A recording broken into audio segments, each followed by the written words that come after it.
Okay friends, வீடியோக்குள்ளே போகிறது முன்னாடி உங்களுக்கு இருக்கிறதுலே இது ரொம்ப ரொம்ப சின்ன பாடம் அழகு 5 மின்காந்த அலைகள் தான். ஸோ இதை ஃபுல்லாக படிச்சிங்க, ரொம்ப யூஸ்ஃபுல்லாக இருக்கும். ஸோ நெக்ஸ்ட் வீடியோ ஸ்டார்ட் பண்ணலாம். நம்ம இன்றைக்கி இந்த தேகேடிசி ஸ்டடி சேனலில் பார்க்க போகிற வீடியோ என்னென்னா, மின்காந்த அலைகள் 12th ஃபிசிக்ஸில் 5வது யூனிட், அப்போ அழகு 5. ஸோ இதுதான் பார்க்க போகிறோம். இதில் இருக்க இம்பார்ட்டன்ட் கொஸ்டின்ஸ் எல்லாம் பார்க்க போகிறோம். வாங்க வீடியோக்குள்ளே போகலாம். அதுக்கு முன்னாடி நீங்கள் நம்ம சேனல் சப்ஸ்கிரைப் பண்ணி கூட பெல் ஐக்கானை கிளிக் பண்ணி செலக்ட் பண்ணி வச்சுங்க. அப்போ தான் நம்ம இது போல போகிற ஒவ்வொரு வீடியோ உங்களுக்கு இன்ஸ்டன்ட் நோட்டிஃபிகேஷன் வரும். ஓகே, ஒரு அறிவியல் சகாப்தம் முடிவுற்று அடுத்த அறிவியல் சகாப்தம் ஜோம்ஸ் கிரிக்கர் மேக்காவில் இருந்து தொடங்குகிறது அப்படின்னு சொல்லிட்டு ஆல்பர்ட் ஜான்ஸ்டீன் அப்படின்னு சொல்லிட்டு கொடுத்துருக்காங்க. ஐன்ஸ்டீன் ஆமாம், ஓகே, அவர் சொல்லியிருக்காரு. நெக்ஸ்ட் என்ன நல்லா கற்றுக்க போகிறீங்கன்னு சொல்லிட்டு கொடுத்துருக்காங்க. அறிமுகம் கொடுத்துருக்காங்க. அறிமுகம் படிச்சிங்க, நம்ம எல்லாத்துலேயுமே சொல்லலாம்.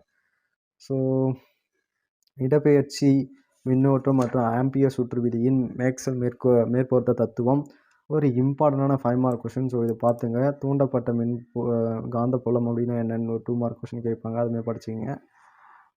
நெக்ஸ்ட் கொஷின்ஸ் பார்க்கலாம். இதில் வந்து தியரிட்டிக்கலாக தான் நிறையா இருக்குது. ஸோ ஆனால் பெருசாக இருக்குது. எந்தாவது பக்கம் வரைக்கும் இருக்குன்னா 271வது பக்கத்து வரைக்கும் இருக்குது.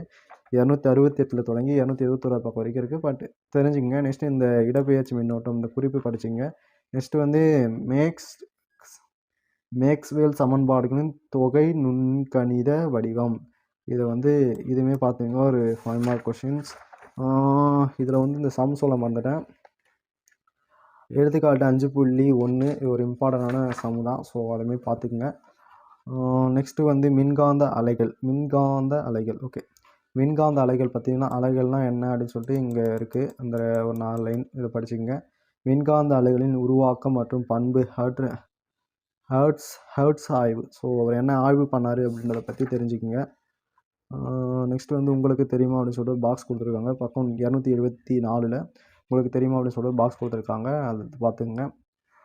நெக்ஸ்ட் இந்த எடுத்துக்காட்டு சம் 5.2 வந்து ஒரு இம்பார்ட்டன்டான சம், ரொம்ப சின்னதாக இருக்குது. அடிக்கடி 2 மார்க்ஸ் கேட்டிருக்காங்க, இதை பார்த்துங்க. மின்காந்த அலைகளின் மூலங்கள் அப்படின்னு என்னென்னு பார்த்து படிச்சுங்க. நெக்ஸ்ட்டு வந்து மின்புலம். ஓகே, இந்த எடுத்துக்காட்டு 5.3 அடிக்கடி கேட்டிருக்காங்க. நெக்ஸ்ட்டு வந்து உங்களுக்கு ஒரு செயல்பாடு கொடுத்துருக்காங்க. இது வேணால் செஞ்சு பாருங்கள், உங்களுக்கு இன்ட்ரெஸ்டிங்காக இருக்கும்.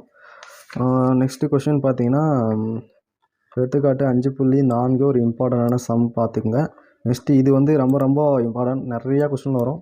இப்போ ஃபஸ்ட் யூனிட்லேருந்து இந்த ஒரு கொஸ்டின் கேட்கலாம், செகண்ட் யூனிட்லேருந்து இந்த கொஸ்டின்ஸ் கேட்கலாம், தேர்ட் யூனிட்லேருந்து இந்த கொஸ்டின்ஸ் கேட்கலாம், ஃபோர்த் யூனிட்லேருந்து இந்த கொஸ்டின்ஸ் கேட்கலாம், ஃபிஃப்த் யூனிட்லேருந்து இந்த கொஸ்டின்ஸ் கேட்கலாம் அப்படின்னு சொல்லிட்டு நம்ம நிறைய ஃபில்டர்ஸ் பண்ணி பார்த்தோம் அப்படின்னா இந்த கொஸ்டின் 5th யூனிட்டில் ரொம்ப ரொம்ப ரொம்ப ரொம்ப ரொம்ப இம்பார்ட்டன்ட். நிறைமாலையின் வகைகள், வெளியீடு மற்றும் உட்கவர் நிறைமாலை. இது ரொம்ப இம்பார்ட்டன்ட். இந்த படமே நம்ம வரைஞ்சி காட்ட வேண்டியது இருக்கும். ஸோ இதை வந்து தெரிஞ்சுக்குங்க. இதுக்கு வந்து சம் இருக்கும். ஓகே, இதுதான் லாஸ்ட்டு கொஷின். இந்த நிறமாலை தொடர் நிறமாலை, வரி நிறமாலை அப்படின்னா என்ன அப்படின்றது ஃபுல்லாக படித்து தெரிஞ்சுக்கங்க. இதில் கொடுத்துருப்பாங்க தொடர் வெளியீடு நிறமாலை, வரி வெளியீடு நிறமாலை அப்படின்னா என்ன அப்படின்னு சொல்லியிருப்பாங்க. வெளியீடு நிறமாலை அப்படின்னா என்ன, பட்டை வெளியீடு நிறமாலைனா என்ன அப்படின்னு சொல்லி இதில் கொடுத்துருக்காங்க. அடுத்து வரி உட்கவர் நிறமாலை, பட்டை உட்கவர் நிறமாலை, உட்கவர் நிறமாலை அப்படின்னு சொல்லிட்டு நிறையா கொடுத்துருக்காங்க. அடுத்து வந்து ப்ரான் ஆஃப் வரிகள்னால் என்ன அப்படின்னு சொல்லிட்டு கொடுத்துருக்காங்க. இது எல்லாமே படிச்சுக்கிங்க. இதெல்லாம் very very important question. So இதுதான் உங்களுக்கு இருக்கிறதுலே ரொம்ப ஈஸியான கொஷின். ஏன்னா ஒரு 15 பக்கம் 20 பக்கத்துக்குள்ளே தான் இந்த மொத்த யூனிட்டுமே இருக்கும்.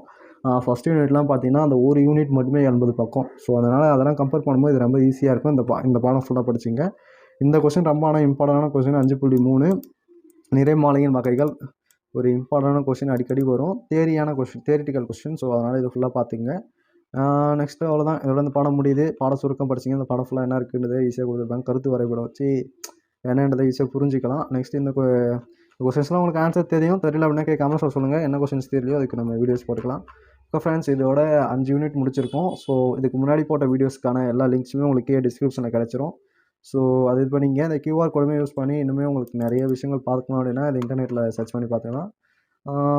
மற்றபடி இந்த ப்ளேலிஸ்ட்டில் 10 லெசனுக்கான வீடியோஸுமே இருக்குது. ஸோ அதெல்லாம் நீங்கள் பார்க்கணும் அப்படின்னா ப்ளேலிஸ்ட் வந்து உங்களுக்கு எந்த ஸ்க்ரீனில் ஸ்லோ ஆகும். டிஸ்கிரிப்ஷனுமே நம்ம ப்ளேலிஸ்ட் கொடுத்துருப்போம், லிங்க் கொடுத்துருப்போம், போய் பாருங்கள். சேனலுக்குள்ளே ப்ளேலிஸ்ட்டில் போய் பார்த்தாலுமே தெரியும்.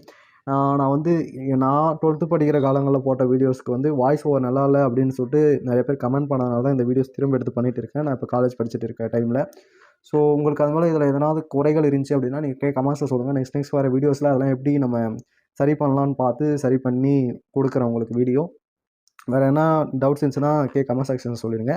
இந்த வீடியோ உங்களுக்கு பிடிச்சிருந்துச்சுன்னா ஒரு லைக் பண்ணிவிடுங்க. உங்கள் ஃப்ரெண்ட்ஸுக்கு இந்த வீடியோ ஷேர் பண்ணுங்கள். அவங்க படிக்கிறதுக்குமே ரொம்ப ஹெல்ப்ஃபுல்லாக இருக்கும். வேறு எதனா உங்களுக்கு கருத்துக்கள் இருந்தாலும் கமெண்ட்ஸில் சொல்லிவிடுங்க. மறக்காம நம்ம சேனல் சப்ஸ்கிரைப் பண்ணிக்கங்க.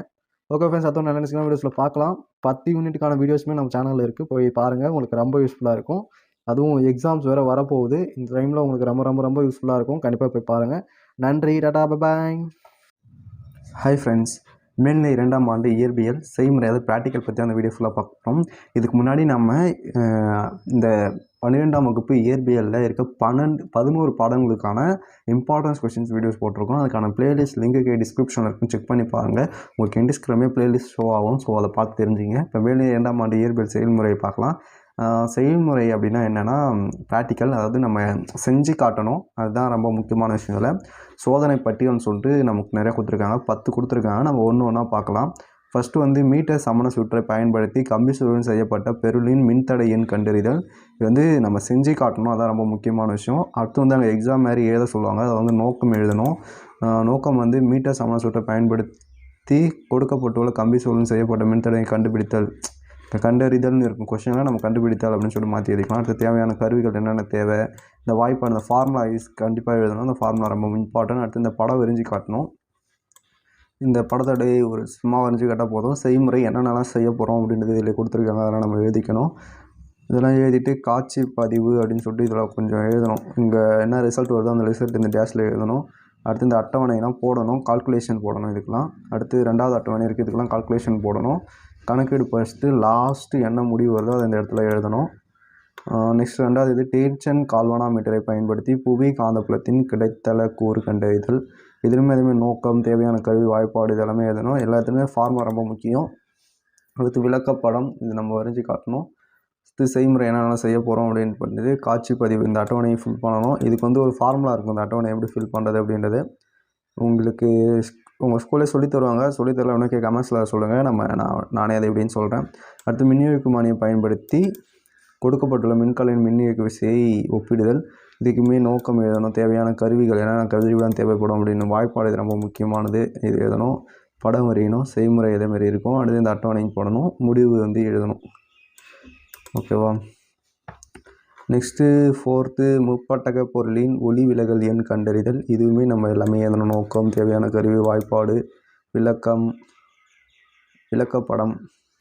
விளக்கப்படம், செய்முறை எல்லாமே எழுதணும். சிறும கோட்டை கண்டறிதல் எல்லாமே எழுதணும். மொத்தம் ப்ராக்டிகல்ஸ்க்கு உங்களுக்கு 3 கொஷின்ஸ் கொடுப்பாங்கன்னு நினைக்கிறேன்.